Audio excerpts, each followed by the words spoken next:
Hey guys, welcome to Adstruct. In the last video, we understood what is centroid, how to find it for any shape, and how to find it for an I section. If you haven't checked that video, check the I button. In today's video, we'll understand and practice how to find the centroid for an I section and a C section. Let's calculate the centroid of I section with the dimensions given in the figure. The top flange is 200 by 15 mm, the web is 300 by 15 mm, and the bottom flange is of 300 by 10 mm. We'll be considering 3 steps to calculate the centroid. Step 1. Assuming a centroid and reference coordinate system. Step 2. We'll be dividing the shape in parts and calculating areas of those parts and distances of their centroid from assumed centroid.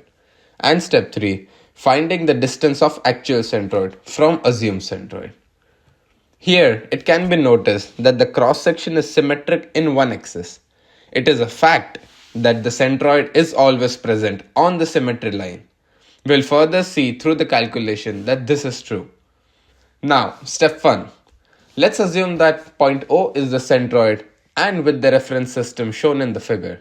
From this reference system, the axis of symmetry is at 150 mm distance in x direction, and hence the actual centroid will also be at 150 mm. Now step 2. Let's divide the I section in 3 parts. Part 1, the bottom flange, part 2, the web, and part 3, the top flange. The area and the distances of centroid of those parts from assumed centroid can be observed in the figure.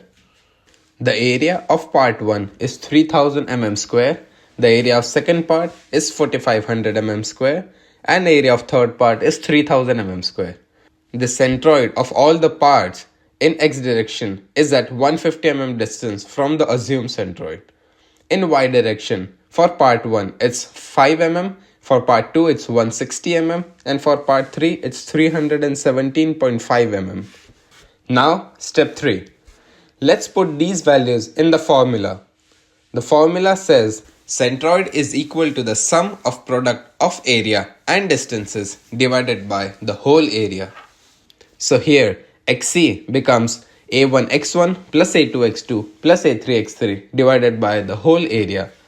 Substituting values and calculating further, you can see that xc equals to 150 mm. This is exactly equal to the position of axis of symmetry. The formula of yc becomes a1y1 plus a2y2 plus a3y3 divided by the whole area. Substituting the values in yc and calculating it further, yc equals to 160.71 mm. By plotting xc and yc from the assumed centroid, we can find the actual centroid. Let's make an observation. If we draw a horizontal axis at 162.5 mm, dividing the height of the I section equally, and remove the web, only considering part 1 and part 3 of equal areas, one can notice that even after having same areas, the actual centroid does not fall on this horizontal axis. This is because of the distance of centroids of these parts from the horizontal axis are not equal. Before moving towards the next solution, in the next video of numerical solutions, we'll understand how to calculate centroid of the shape shown here. You can try solving it. Let's now solve the problem of channel section. The values are given in the figure below. The upper and lower flange is 50 by 15 mm and the web in between is 100 by 15 mm.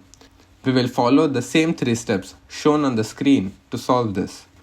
First thing to notice is the important property of axis of symmetry is also applicable here. Step 1. Let's assume a point O on top left corner of the C section and the reference coordinate system as shown in the figure. The axis of symmetry is at 65 mm in y direction from the assumed centroid.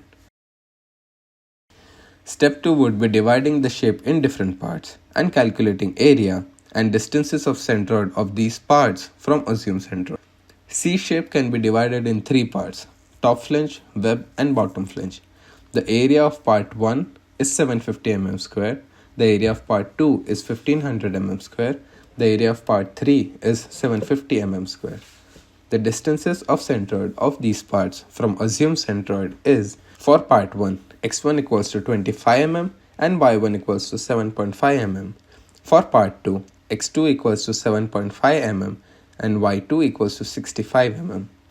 For part 3, x3 equals to 25 and y3 equals to 122.5 mm.